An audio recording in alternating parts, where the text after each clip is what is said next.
días a la mesa, a toda la audiencia, como siempre. Bueno, gracias por estar con nosotros en este día y como usted ya sabe, lo estuvimos charlando antes. Hay temas, yo lo decía hoy a la mañana cuando comentaba que iba a estar con nosotros visitándonos y contándonos un poco de todo, que tiene que ver con esto que escuchamos pero todo el día, todo tiempo, en todos los noticieros, el déficit cero y llegar al déficit cero, y ya estamos llegando al déficit cero y desesperadamente querer llegar al déficit cero, y nosotros como ciudadanos comunes nos hacemos esta pregunta, ¿a costa de qué? ¿No? Bueno, claro. La discusión se ha planteado ya desde el año pasado, tomando la premisa que el déficit cero es algo importante, que todo país tiene que tender a un déficit cero, porque esto es como en el hogar. En el hogar usted no puede gastar más de que lo que le entra. En un mes se tarjetea, al otro mes le pide prestada plata a su tío, al mes siguiente al vecino, pero en algún momento, al mes siguiente al banco, pero en algún momento ya no tiene quien pedirle y le queda deuda que tiene que pagarle a todo el mundo. Entonces eso es lo que un país no debe hacer. El déficit cero es una premisa muy favorable. El tema es, cuando hablamos de estas cosas, el fin es ese. ¿Cómo se instrumenta? Y ahí está el problema. Yo creo que llegar, en mi opinión, haber llegado a un déficit cero, que es algo muy positivo, tendría que haber sido una planificación a lo mejor de 4 años, 5 años mínimo y no de inmediato, porque acá entra lo que usted dice. Estaba escuchando hace unos días atrás, estaba leyendo, mejor dicho, una encuesta sobre cómo se percibe la gente. Y la gente que hace 20 años, el 91% de la población argentina se percibía de clase media. ¿Y qué era la clase media? El parámetro que se tomaba. El parámetro era vivir cómodamente, sin riqueza, pero vivir cómodamente, tener su casa, tener su coche y poder darse algún viaje lindo cada tantos años. Eran los parámetros de una clase media. Ahora la gente, los que se perciben de clase media, hoy día, 20 años después de estas encuestas, se interpreta como clase media el 60%. Y cuando le dicen, ¿y cuáles son los parámetros que usted interpreta que es de clase media y poder llegar a fin de mes? Entonces bajó la expectativa de lo que uno se considera clase media y aumentó la gente que se considera y se percibe que es de clase baja. Claro. Bueno, esto está relacionado con lo que estábamos hablando. La política de déficit cero, más allá del ataque en muchos entes nacionales, públicos, que han bajado la cantidad de gente que estaba antes pululando sin trabajar, lo que ha hecho en todos los niveles, es hacer perder el poder adquisitivo de la moneda. El poder adquisitivo que uno tiene para poder comprar. Entonces la gente a lo mejor tiene una percepción de que está entrando plata, está ganando bien, pero cuando va a materializar no puede concretar grandes cosas. Por ejemplo, mucha gente se sabe que ya nunca en la vida va a poder tener una casa propia. Yo pensaba, mire, usted estaba hablando y yo pensaba en nuestros hijos, en la generación, en los que hoy son adolescentes o están 30, 35, hasta esa edad le digo, ¿no? Ellos con 1.100.000, ¿pueden llegar a pensar en tener algún día la casa propia? No, es más, con 1.100.000 y suponiendo que el hijo, que hay también hoy día se da la imagen de que los hijos viven más tiempo con los padres justamente por la imposibilidad de poder alquilar. Entonces con 1.100.000 hasta se hace difícil alquilar y vivir, yo diría que es casi imposible. Sí. Entonces menos, si no se tiene para pagar un alquiler decoroso, menos se puede tener que hacer el ahorro para poder pagar una cuota hipotecaria.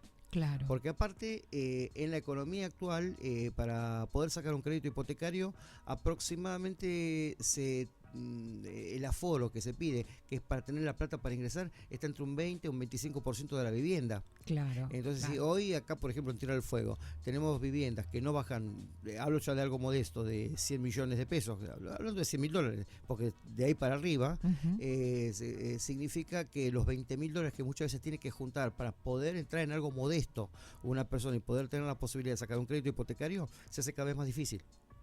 Entonces hoy la gente percibe, los jóvenes, especialmente en nuestro futuro, perciben que nunca van a poder tener la casa propia. Entonces es algo muy complicado. Entonces, volviendo al parámetro de lo que usted preguntaba al principio, la gente se percibe menos de clase media, y sigue el divorcio, lo hemos hablado el año pasado mucho, el divorcio que hay entre la microeconomía y la macroeconomía. Claro. Porque uno puede decir, bueno, ok, vamos a un déficit cero, el país está parametrizando sus cuentas fiscales, se está ordenando, está mejor visto en el mundo, bárbaro. Entonces la macroeconomía apunta a que dentro de 10 años, ojo, no pensemos que es un tema que Milei a costa de todo lo va a arreglar el año que viene, esto tampoco lo va a terminar de arreglar Milei. Ujú. En 10 años probablemente el país esté en un nivel de evolución macroeconómica que pueda ser el puntapié para que el argentino esté mejor. Pero el tema pasa como cuando fue la revolución industrial. ¿Quién llega a los 10 años para decir, Argentina, estamos Claro, bien? claro, ¿Cuántos claro. quedan en el camino? Y algo cortito, cuando fue la revolución industrial hace 200 años, hoy nosotros decimos, bueno, la evolución del mundo fue favorable, el mundo pudo justamente evolucionar en todos sus procesos gracias a la revolución industrial. Pero cuando fue la revolución industrial, miles y miles de personas se suicidaron Y sí, porque salían sí. del mercado laboral. La línea venía a reemplazar gente y la gente no conseguía nunca más trabajo. Bueno, hoy está pasando una revolución industrial, entre comillas, sin industria, pero está pasando un prototipo de cambio económico, como fue la revolución industrial, y uno dice, bueno, es doloroso esto, es muy doloroso.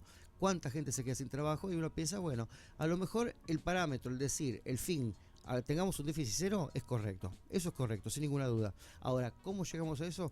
Eso es lo discutible, que a lo mejor el presidente tendría que haber planteado, se tendría que haber planteado otras opciones menos dolorosas para la gente. Claro, por lo menos que los sueldos dentro de todo no vayan al ritmo de, pero que vayan medianamente acercándose a todo esto que está sucediendo.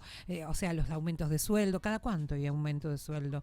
Es tan, o sea, se escuchan cada tanto, ¿no? Y paritarias, y acuerdos que no se cierran, y eso retrasa, y mientras no se cierra el acuerdo y se espera la próxima paritaria, porque esto, por aquello, pasan 2, 3 meses. Esos 2, 3 meses, las cosas siguen subiendo y a la gente no le alcanza para vivir. Claro, y ese pequeño porcentaje, pequeño comparado con lo que tuvimos en diciembre del 2023, el porcentaje de inflación que tenemos, hace todavía que la gente vaya perdiendo todavía más poder adquisitivo, porque ahora, por ejemplo, hay un acuerdo para que las paritarias no superen el 2%, Ajá.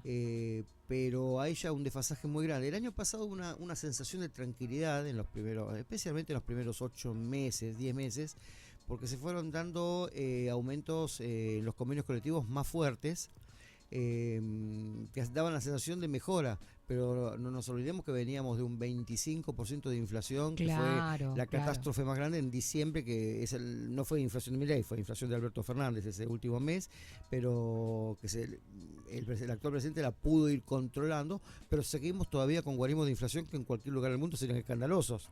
Exacto. Porque bueno, vamos a Paraguay. Paraguay tiene Uruguay tienen inflaciones similares que están en el orden del 3% anual. Nah, Entonces, claro. estamos hablando de que acá tenemos eso en un mes y medio, Sí. es lo que se genera eso, que es un logro, depende de donde partíamos. Pero estamos en el mismo nivel de inflación que hace 3 años atrás. Estamos en el mismo de que ahora.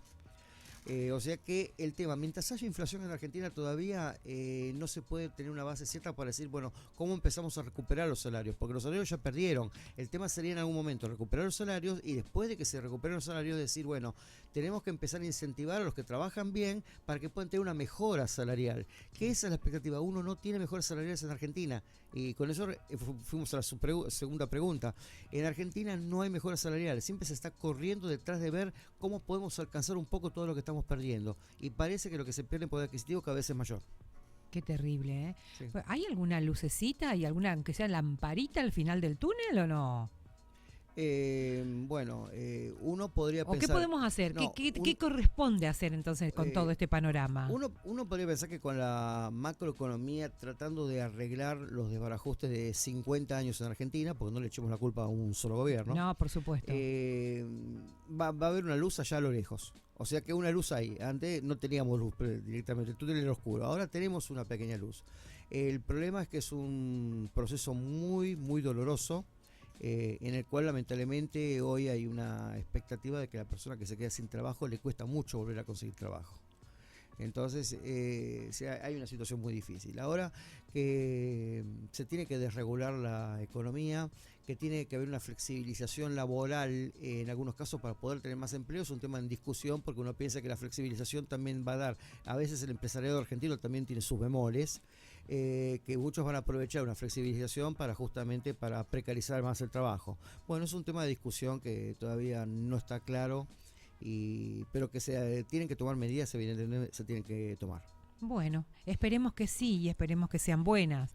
Nuestra charla de hoy es media bajón, pero, pero es la realidad que nos atraviesa y lo que nos toca. Es y la que también vemos día a día. es la que vemos día a día y su consejito así para Doña Rosa, ¿cuál sería? Bueno, El tema es cuidar los recursos que se tienen. A lo no mejor gastar más de lo que entra, como siempre nos dice. Ese es el parámetro. Si uno sabe que le ingresan 100, no gaste más de 100. Achique, haga las cuentas. Hay que afinar el lápiz. El Estado está afinando el lápiz, aunque no nos guste lo que está haciendo el Estado. Bueno, cada uno en su hogar tiene que hacer exactamente lo mismo. Y programar a largo plazo. Claro. Y cuando nos den la posibilidad de 12 cuotas, 18 cuotas sin interés, ir a las cosas realmente necesarias, ¿no? Claro. No pavadas, por así decirlo. No inflar la tarjeta. No inflarla. Porque lo que uno infla la tarjeta en algún momento lo tiene que pagar, ¿eh? Tal cual, y sí. Bueno, Rafa, qué lindo que haya vuelto después de un tiempito con nosotros. La verdad que nos encanta escucharlo y aprender de todo esto y estar más que atentos a la realidad que nos toca vivir. Que tenga un hermoso día. Gracias por su visita. Para mí siempre un gusto estar acá, un gusto, un saludo para ustedes y para toda la audiencia.